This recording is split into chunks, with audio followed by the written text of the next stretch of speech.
Every morning at 4 a.m., before the city remembered it was alive, Marcus Reed was already on his knees. Not in prayer, though some mornings it felt like the same thing, but with a mop in his hands and a bucket of gray water at his side, sliding across the marble floors of Hale Dynamics headquarters, as though the building itself needed to be forgiven for what it held. The lobby stretched wide and cold, all glass and steel, and the kind of silence that only exists when powerful people haven't arrived yet to fill it with noise. Marcus moved through it the way water moves around stone, quietly, without complaint, touching every surface and leaving no trace of himself behind. He was 38 years old. He had been doing this for 3 years, and not a single person in that building knew his name. That was not entirely true.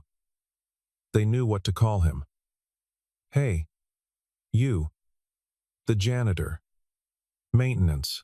Once, a junior analyst spilled an entire coffee down the elevator wall and turned to Marcus with the flat expression of someone who has never once considered inconveniencing themselves when someone else is available to be inconvenienced. "Can you get that?" she said, already walking away. Marcus got it. He always got it. He wore the same pair of steel-toed boots every day, worn at the heel and scuffed at the toe. The leather cracked in 2 places where the cold had gotten into it. Employees noticed the boots. They noticed the uniform that never quite fit right across the shoulders.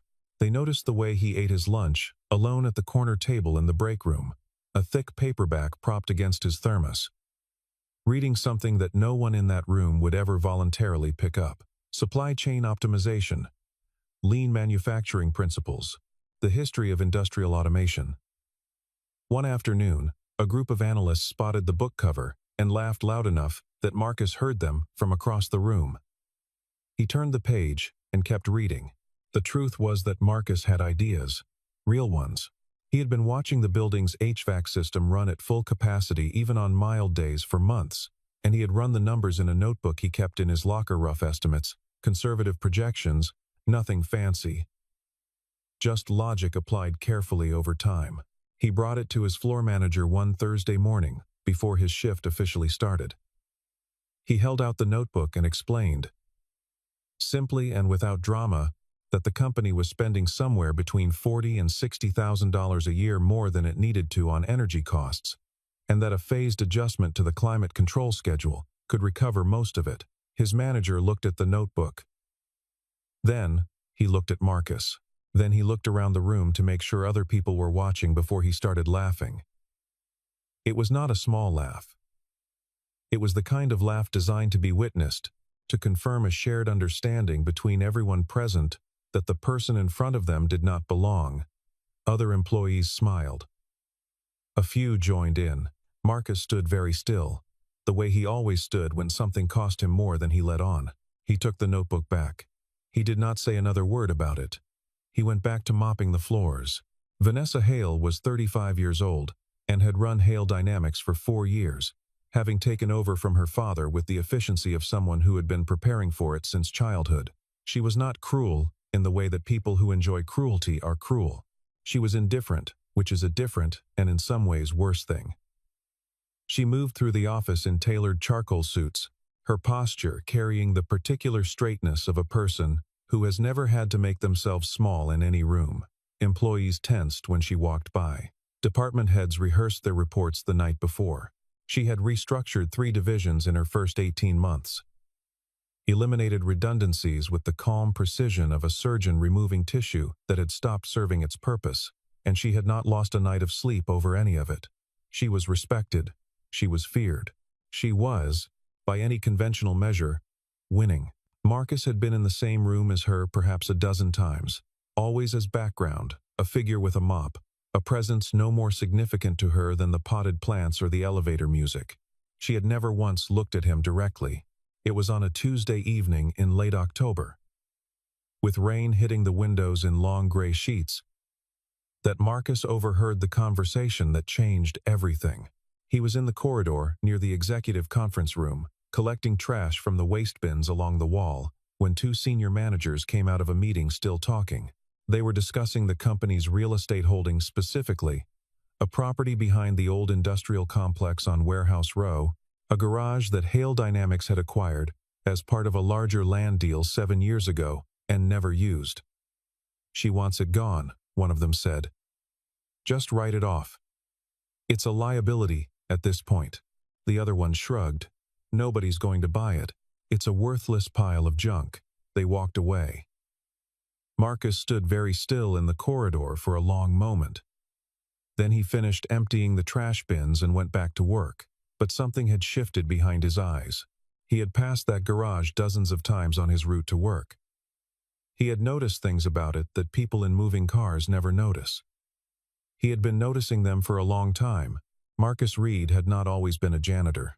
This was not a secret he kept out of shame. He had no shame about it. Or at least he had learned to carry what shame remained in a place where it could not reach his hands, because his hands needed to be steady.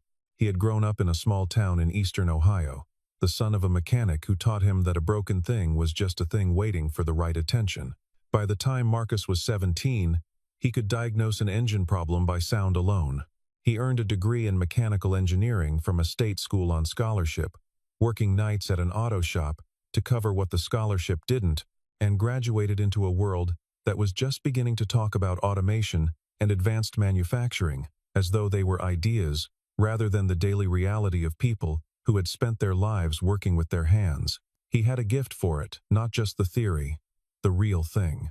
He could look at a system and see where it was losing energy, where the friction was, where the smallest adjustment would yield the largest return. He got a job at a mid-sized manufacturing firm. He stayed for 5 years. He learned everything they would teach him, and then learned the rest on his own. When he was 29, he opened a small workshop with a partner named Daniel Cruz, a man he had met at an industry conference, and trusted the way you trust people you should not trust quickly and completely, based on a feeling rather than evidence. The workshop was supposed to specialize in precision parts, repair, and small-scale fabrication for industrial clients. It had real potential. Marcus could see the shape of what it could become very clearly, the way some people can see the finished building inside the blueprint. They worked for 2 years, building something worth building. Then Daniel Cruz disappeared with the operating account, the client list, and a fabricated story about a family emergency that bought him just enough time to make himself unfindable. Marcus was left with the debts, the empty workshop, and a wife named Claire who told him that evening, when he came home unable to explain what had happened in a way that didn't sound like his own failure, that they would figure it out together. They did not get the chance. Claire was diagnosed with an aggressive form of cancer 4 months later. She was gone inside a year. Marcus was 32 years old, alone, and the sole parent of a 7-year-old girl named Sophie, who still believed, with the unbreakable certainty of a child who has not yet learned to doubt the people she loves, that her father could fix anything. He had not opened another workshop. He had not tried to rebuild the business. He had taken jobs that kept Sophie fed and clothed, and in a school with good teachers, and he had kept his engineering textbooks on a shelf in their apartment bedroom, and he had kept reading, and he had kept thinking, and he had told himself for years that the moment was not right, that the conditions were not correct, that he needed a few more things to fall into place before he could try again. The truth, which he understood in his quieter moments, was that he was afraid not of failure, but of hope. Hope, he had learned, was the thing that hurt most when it left, so he held it carefully, and he waited. And he mopped floors, and he read books in the break room while other people laughed at him. And he ran the numbers in a notebook he kept in his locker, and he passed a certain abandoned garage on Warehouse Row every single morning on his way to work, and he noticed things. The position of it, corner lot. 2 major roads converging nearby. A logistics hub less than a mile away. The bones of it, the walls were concrete block, old but solid, built in an era when buildings were built to last rather than to be replaced.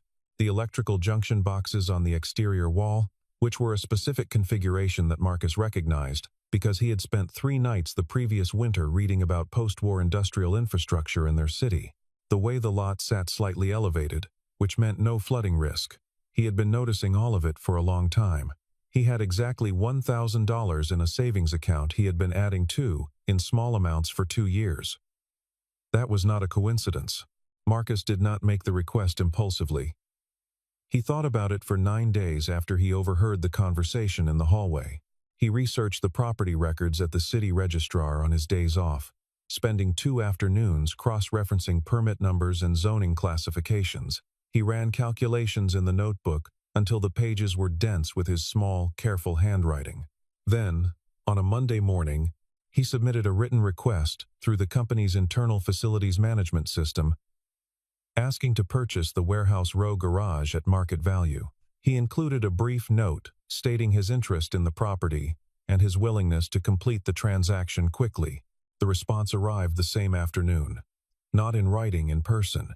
His floor manager appeared at his cleaning station and told him, with the particular combination of amusement and contempt that Marcus had grown accustomed to, that the executive team wanted to see him. Marcus put down his mop, dried his hands, and followed him upstairs. The conference room on the executive floor smelled like leather and coffee, and the particular anxiety of people who have been performing confidence for so long that they can no longer locate the real thing underneath. Vanessa Hale was at the head of the table. There were 3 other people in the room, the facilities director, the head of legal, and Marcus's manager, who stood near the wall with his arms folded, and the expression of a man at a show he has already seen but still finds entertaining. Vanessa looked at Marcus for the first time. Not a glance, a full look, the kind she gave to things she was assessing. He stood straight and quiet in his janitor's uniform, his worn boots on the polished floor, his hands loose at his sides. "You want to buy the garage on Warehouse Row," she said. It was not a question. "Yes," Marcus said, "for $1,000. There was a short pause. Then his manager laughed. The facilities director smiled. Vanessa's expression did not change. "That property is assessed at a fraction of what it would cost to remediate," she said. "It has structural issues. It has environmental questions. It has been sitting vacant for 7 years. You're aware of this?" "I am," Marcus said. She looked at him for another moment. "You seriously think you can do something with that?" He held her gaze.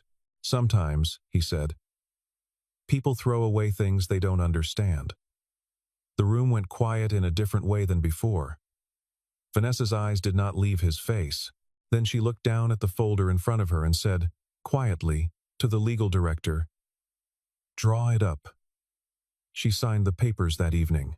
Before Marcus left the room, she looked up from the document and said, without warmth but without cruelty, either almost as though she were making a note to herself, "In 6 months, you'll beg me to take it back."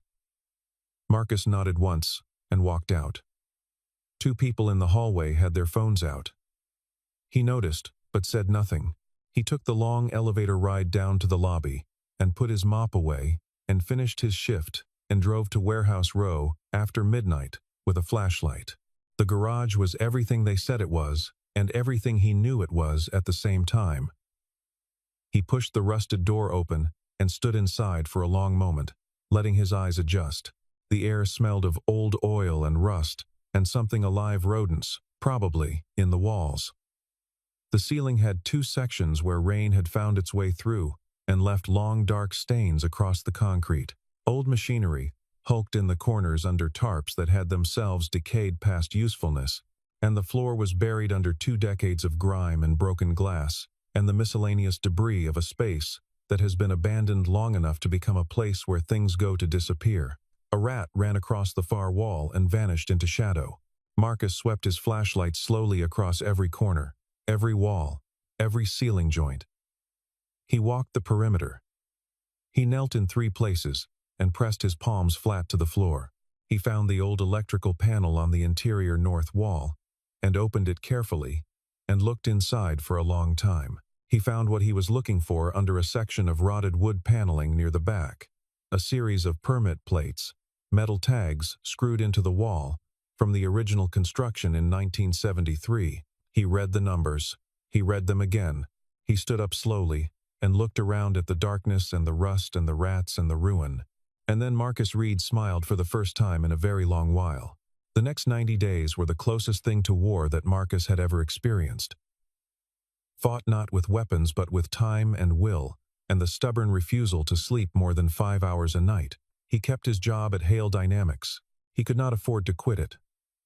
Sophie's school fees were due in February, and the savings account now held exactly $0.18. Every morning, he rose at 4 a.m. and worked his shift, mopping the same marble floors, emptying the same bins, passing the same people who had laughed at him in the conference room and who now glanced at him with a different kind of uncertainty, as though something about him had shifted slightly and they could not locate the cause. He let them look. He gave them nothing to read. Every evening after 5, he was at the garage. Weekends he was there from first light to midnight. He cleaned the space himself, load by load, haul by haul, dragging debris to the rented dumpster he had positioned outside the north wall. Scrubbing the concrete floor with industrial cleaner, he sourced at a discount from a supply company going out of business 40 miles north. The physical labor did not bother him.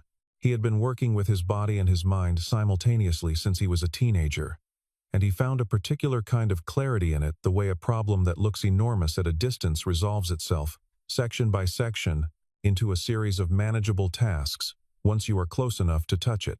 He moved through the garage that way, close enough to touch every part of it, understanding it the way you only understand something you have had to repair with your own hands.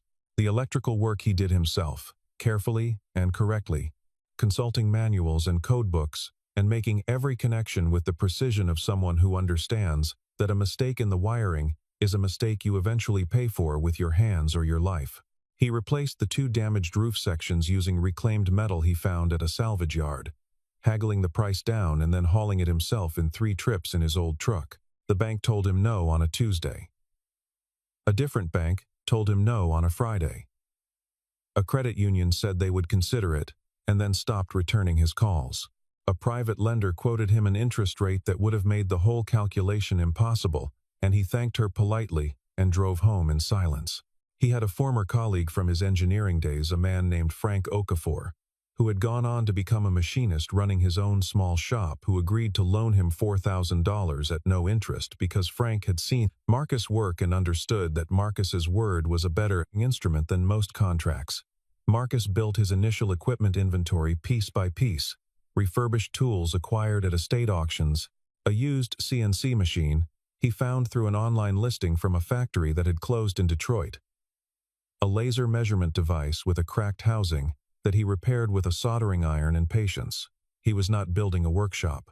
He was building a precision electronics, refurbishment, and component recovery operation designed to take decommissioned technology, hardware computers, industrial controls, telecommunications equipment, strip it down to usable components, test and certify those components, and resell them at a fraction of the cost of new parts to companies that needed reliability more than novelty. The margins were tight, and the market was real, and Marcus had spent 2 years quietly identifying the clients who would come to him the moment he had something to offer. There were nights that tested him in ways he did not show Sophie. The cold in the garage was a particular kind of cold, not the brisk outdoor cold that you walk into and adjust to, but the settled, bone-deep cold of a space that has been unheated for years and holds the chill in its walls like memory. He worked through it in layers of clothing, stopping occasionally to warm his hands over a portable heater he had positioned near the main workbench, and he did not complain about it to anyone because there was no one to complain to, and because complaining, in his experience, was a way of spending energy that could be spent on the problem instead. She would come to the garage on Saturday mornings and paint the walls she had chosen yellow, a warm, deep yellow that made the inside of the space feel warmer than it actually was, and she would hand him tools and sing songs he only half recognized from the radio, and eat the instant noodles they shared sitting on an overturned crate in the center of the floor while cold came through the walls and the bare bulbs swung slightly when trucks passed on the road outside. She was unself-conscious in the way that children are unself-conscious when they feel completely safe, moving through the space as though it already belonged to the future rather than the present, touching the new workbenches and examining the refurbished equipment with the same focused curiosity she brought to everything. "Dad," she said one evening, looking up at the ceiling with the critical eye of a 9-year-old who has opinions, "it's going to be really nice in here." He looked at her. She was not saying it to comfort him. She believed it. He thought of Claire then, not with the grief he usually carried like a stone in his chest, but with something closer to gratitude. Because whatever Sophie was made of, part of it had come from her mother, and part of it was sustaining him right now, in the cold of a half-ruined garage on a street where no one expected anything good to happen. Yeah, he said, it really is. He opened his laptop. He went back to studying the procurement networks for certified refurbished tech components, reading industry journals on his cracked screen until his eyes would no longer focus. The video was an accident. A young man named Tyler, who ran a small renovation and transformation channel, had parked on Warehouse Row to film a derelict building 2 lots down. And when he noticed the activity at the garage, the lights, the sound of tools, the unmistakable smell of fresh paint and serious work, he filmed it from outside for 10 minutes, and then knocked on the door and asked Marcus if he could come inside. Marcus considered this for a moment and said yes. The video was 22 minutes long and showed Marcus explaining, simply and without performance, what he was building and why. It showed the space in its current state of transformation, the clean floor, the new electrical, the growing row of workbenches, the first piece of refurbished equipment sitting finished and tagged under a light. It showed Sophie's yellow walls. It was watched 280,000 times in its first week. 3 industry forums shared it. A trade newsletter for electronics recycling and component recovery picked it up and wrote a brief piece. Marcus's phone number was not in the video. His company name, Reed Innovations, which he had registered at the county clerk's office on a Tuesday morning in November, appeared once on a piece of paper in the background. The calls still came. The first major client was a regional logistics company that needed certified replacement components for their fleet management systems. They had been paying premium prices for new parts that often had longer lead times than they could accommodate. Marcus's proposal was simple. Certified components. Half the price. Faster delivery. Guaranteed testing documentation. He drove to their offices and sat across from their operations director and spoke for 40 minutes and left with a letter of intent. He called Frank Okafor from the truck, and his voice was steady and his hands were shaking. He sat in the parking lot for a few minutes before he started the engine. He thought about all of it, the notebook, the boots, the break room and the laughter, the conference room and Vanessa Hale's eyes on his face. He thought about the permit plates on the wall of the garage, the ones he had found under the rotted paneling. He thought about the calls that were already coming in and the ones that would come. Then he started the engine and drove back to the garage and got to work. Vanessa Hale heard the name Reed Innovations for the first time at a quarterly industry briefing from her procurement director, who mentioned it in passing as an emerging vendor that several of their secondary suppliers had begun using. She did not connect it immediately.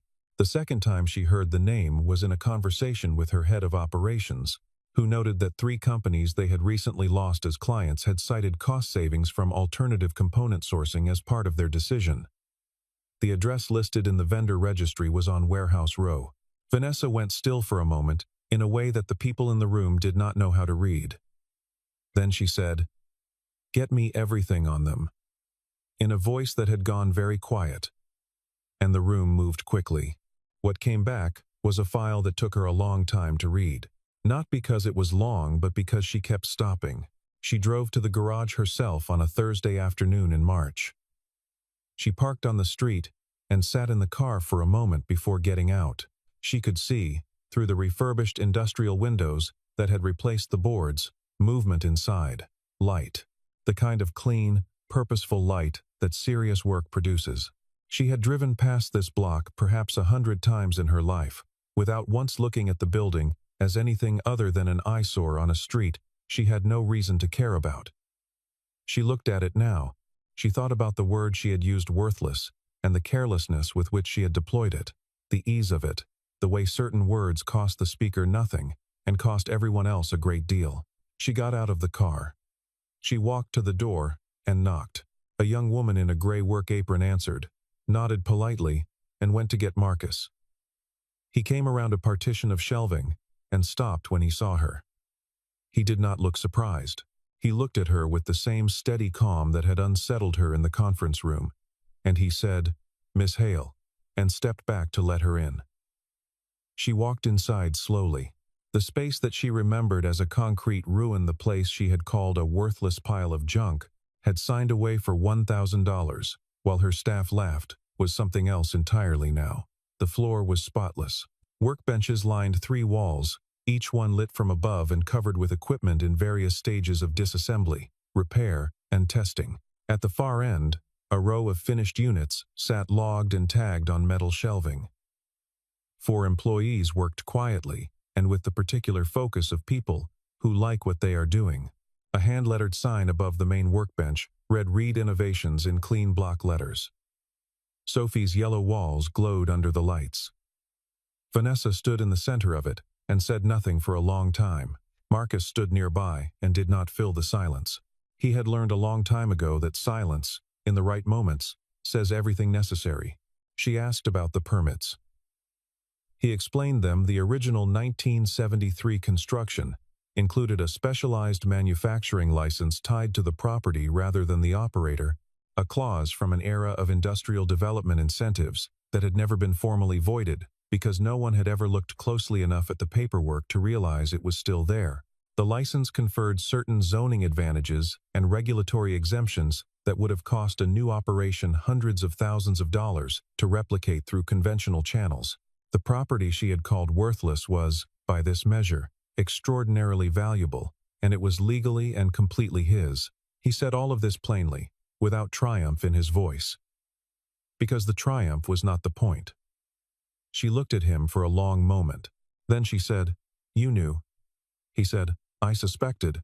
I verified before I made the offer."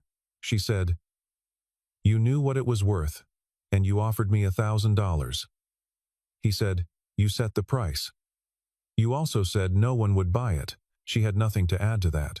She walked back to the door and then stopped with her hand on the frame and said, without turning around, "Why didn't you come back and tell me? After you verified it." He was quiet for a moment. Then he said, "Because you saw trash, and I wanted to show you what it could be." Those are 2 different conversations. She left without another word. The legal campaign that followed was thorough and expensive, and ultimately unsuccessful, because Marcus had done everything correctly from the beginning, and had kept records the way a man who has been burned once keeps records obsessively. Chronologically, with copies in 3 locations. Vanessa's legal team examined the permits from 7 angles and found the same conclusion every time. The sale was valid, the license was legitimate, the property and everything on it belonged to Marcus Reed. The attempts to pressure his suppliers went nowhere because Marcus had built relationships carefully, and his suppliers trusted him in the way that people trust someone who has never given them a reason not to. The effort to approach his employees produced one of the few moments that genuinely shook Vanessa, not because it failed, but because of how it failed. The employee who was approached, a 24-year-old named James who had come to Marcus through a workforce re-entry program, had gone directly to Marcus and told him every detail of the conversation. When asked later why he had done it, rather than taking the offer, James said simply, "He eats lunch with us. He fixes things alongside us. He knows my daughter's name." Vanessa read this in the report her team prepared and sat with it for a while. The contract announcement came on a Thursday.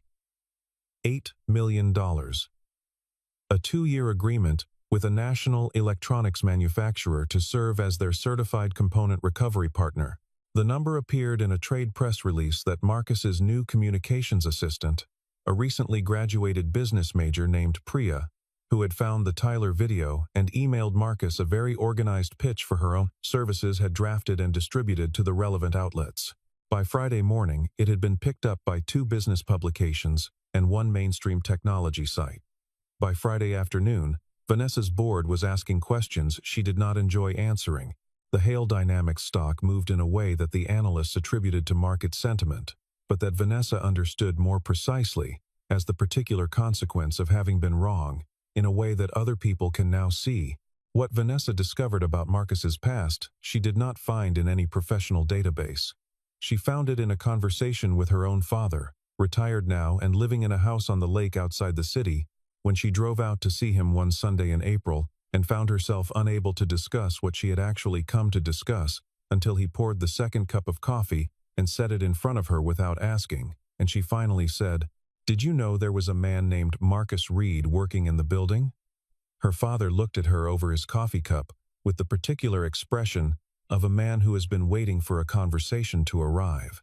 It was a look she recognized from childhood, patient, unhurried.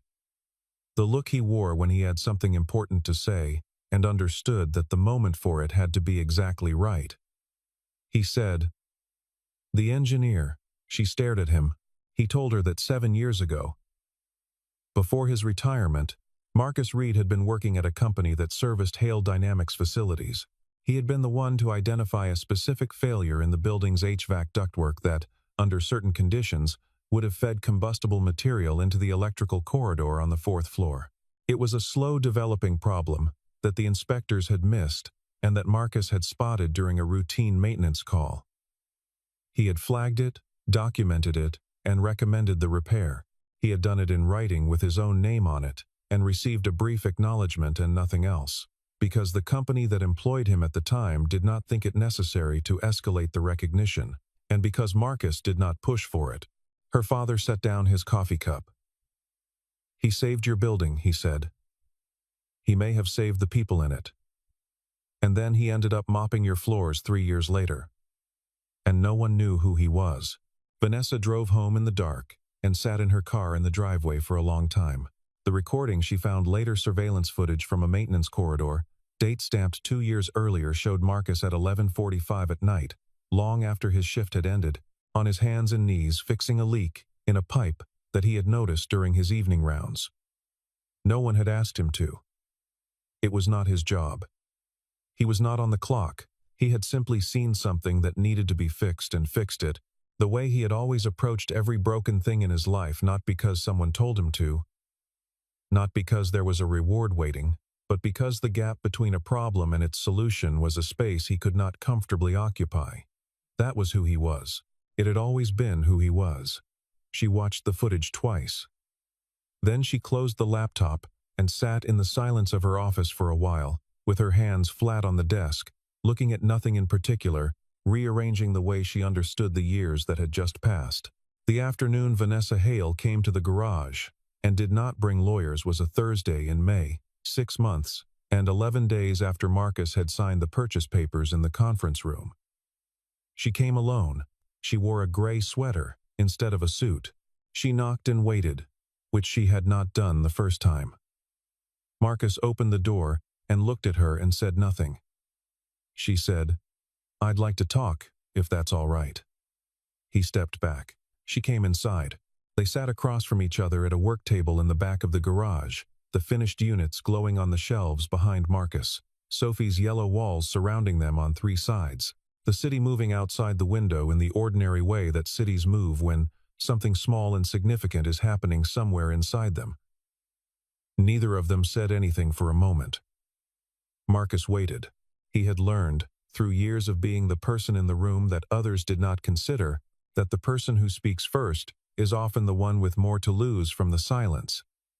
And he had nothing to lose from it at all. Vanessa looked at her hands on the table. Then she looked up. Vanessa was not a person who apologized easily. She had constructed her professional identity, in part on the premise that decisiveness and correctness were the same thing, and that conceding the first was conceding the second.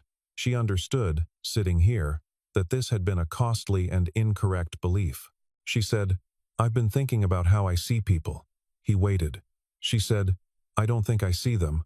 I see their positions, their utility, their performance on metrics." I set. A pause. "You were invisible to me, completely." Marcus was quiet for a moment. Then he said, "I wasn't invisible. You just weren't looking." She accepted this without argument. She said, "Why didn't you hate me?" "You had reason to." He looked at her, not with warmth, not yet, but with the kind of honesty that is more respectful than warmth. "Because bitterness," he said, "destroys the person carrying it. I couldn't afford to be destroyed.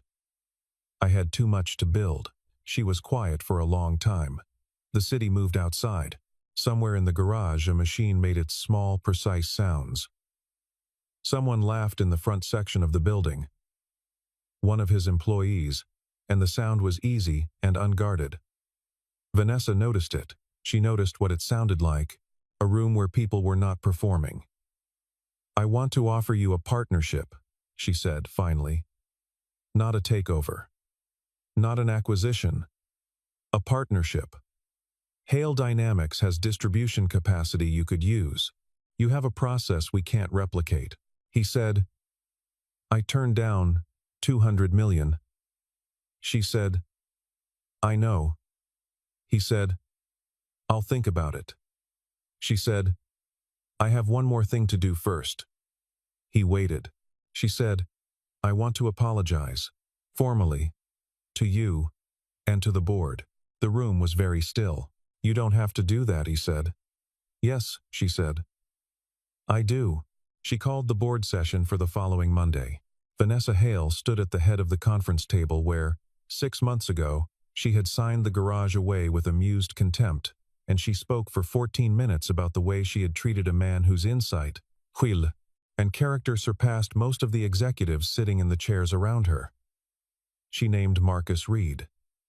She described specifically what she had done and what she had failed to do. She described the notebook. She described the conference room.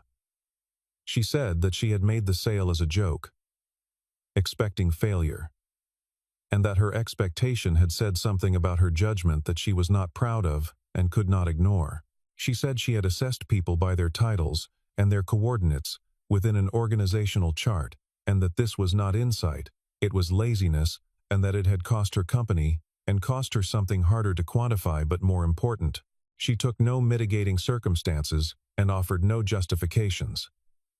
The board did not know how to respond to this, which was in itself a kind of answer. Some of them looked uncomfortable. One or two looked moved. The chief financial officer, a man named Arthur who had been with the company since Vanessa's father's time, caught her eye at the end and gave her a nod that meant something private and important. Marcus was not in the room. He had not been invited and had not asked to be. He heard about it from Priya, who had a contact in the building, and he received the news quietly and went back to work. But something in him eased not the old wound, which had its own timeline, but the particular tension of being unseen in a place where he had worked and been dismissed. He allowed himself to feel at ease, and then he went back to the work table. The partnership agreement was signed on a Tuesday afternoon in June, at a small conference table in the garage that Marcus had acquired second-hand and refinished himself.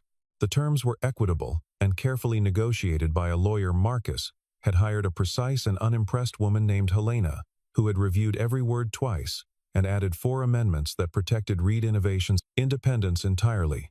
Vanessa signed. Marcus signed. Priya took a photograph that she did not, at Marcus's instruction, release to any publication. It was for them. For the record of it, Marcus shook Vanessa's hand, and she held it a beat longer than the handshake required, because she was trying to communicate something that she did not yet have the language for, and that the handshake would have to carry in the meantime. 1 year after Marcus Reed had handed a check for $1,000 to a laughing administrative assistant in the Hale Dynamics facility's office, a row of black SUVs lined the street outside Reed Innovations on Warehouse Row. The garage, his garage, had been expanded by that point. A permitted addition doubling the original footprint, the structure now housing 22 full-time employees and a certified testing lab that had just received its 3rd industry accreditation. The building wore no excess. It was clean and purposeful and undecorated, the kind of structure that looks exactly like what it is and needs nothing else. International investors had arrived for a summit organized by a clean tech manufacturing association that had, 6 months prior, invited Marcus to sit on its advisory board. News cameras occupied the sidewalk. A journalist from a national business publication was working on a profile that Marcus had agreed to, reluctantly, after Priya spent 3 weeks making the case. 2 former Hale Dynamics employees, who had once recorded and shared the video of Marcus asking to buy the garage, now worked for Reed Innovations in its logistics department. Marcus had hired them without comment. He had given them the same starting wage he gave everyone, and the same expectations, and the same respect. They worked hard. People tend to, when they are given a genuine reason. Marcus took Sophie to the building on the morning of the investment summit, before the crowds arrived, while the light was still low, and the street was quiet, and the city had not yet remembered it had somewhere to be. She was 10 now, old enough to understand more of what she was looking at, young enough to still feel wonder without self-consciousness. They stood in front of the building together, his hand on her shoulder, and looked at it. The building was not glamorous. It was not the kind of structure that appears in architecture magazines or draws tourists. It was honest, solidly built, purposefully arranged. The kind of place that tells you immediately that the people inside are too busy making things to spend energy on appearances. That was exactly what Marcus had wanted it to be. Above the main entrance, in the same clean block letters that had once appeared hand-lettered on a wall inside, the official signage now read, Reed Innovations. Beneath it, on a smaller panel that Marcus had added himself with no fanfare and no press release, a second line, built from what others threw away. Sophie looked at it for a long time. Then she looked up at him. She did not say anything that could be repeated and not diminished. She took his hand instead, and he held it, and they stood there in the early light of a morning that had decided to be clear and still and quietly generous, and Marcus thought about all of it: the notebook, the mop, the marble floors in the dark, the boots with the cracked leather, Claire on a Tuesday evening telling him they would figure it out, Sophie painting yellow walls in a cold garage, a rat crossing the beam of a flashlight, a laughing room, a quiet drive home, $1,000, and a permit plate on an old concrete wall, and he did not try to make it into a lesson, or a story, or a thing that explained itself. He let it be what it was, which was enough, which was, in the end, everything. Vanessa Hale stood near the back of the crowd that morning. She had been changing. And change is a slow thing that does not announce itself and does not arrive complete. It arrives in pieces. Usually uncomfortable ones, a moment of recognition here. A piece of information there that you cannot unknow, a gap between who you have been and who the evidence suggests you should have been that you have to sit with until you decide what to do with it. She had been sitting with hers.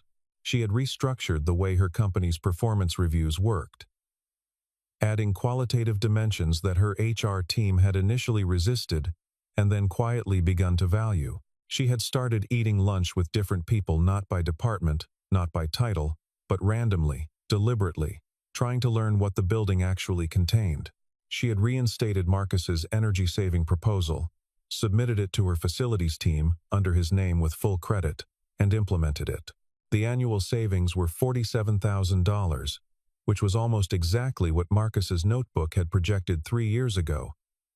On the pages she had never read, she had framed that particular page of the notebook Marcus had given it to her, the original, when she asked, and it hung in her office where other executives hung their degrees. She was not a different person. She was the same person learning. At 35, some things she should have known at 25, which is the pace at which most of us actually learn the things that matter. She watched Marcus and Sophie standing in front of the building. She watched the sign. She thought about the word worthless and the particular confidence with which she had said it, and what it had cost her, not in business terms, though it had cost her there too, but in the more fundamental currency of having been wrong about a person in a way that had consequences for that person's life. She was going to carry that. She understood now that she should carry it, not as punishment, but as ballast, as the weight that keeps a person level when the winds pick up. The cameras moved in. The investors filed through the entrance. The day gathered itself into noise and motion, and the particular momentum of something that has genuinely earned its moment. Marcus shook hands and answered questions, and showed people through the facility with the focused courtesy of a man who has somewhere else to be but will give you his complete attention for as long as you have business with him. At one point, a reporter asked him what the key to his success had been. He thought about this for a moment, not because he did not know the answer, but because he wanted to give her the true one rather than the easy one. He said, "I paid attention to things other people had decided weren't worth their time." She wrote it down. He moved on. His boots were new. Sophie had insisted last Christmas, and he had let her choose them, and they were good boots, solid and well made, the kind that would last. He wore them the same way he had worn the old ones, without apology and without performance, as though footwear were simply a practical matter, and the rest was other people's concern. At the end of the day, when the crowds had thinned, and the cameras had packed up, and the last investor's car had pulled away from the curb, Marcus walked through the empty garage one more time alone. He ran his hand along one of the workbenches. He looked up at the ceiling, solid now, no leaks, no stains, just good clean metal overhead catching the last of the afternoon light.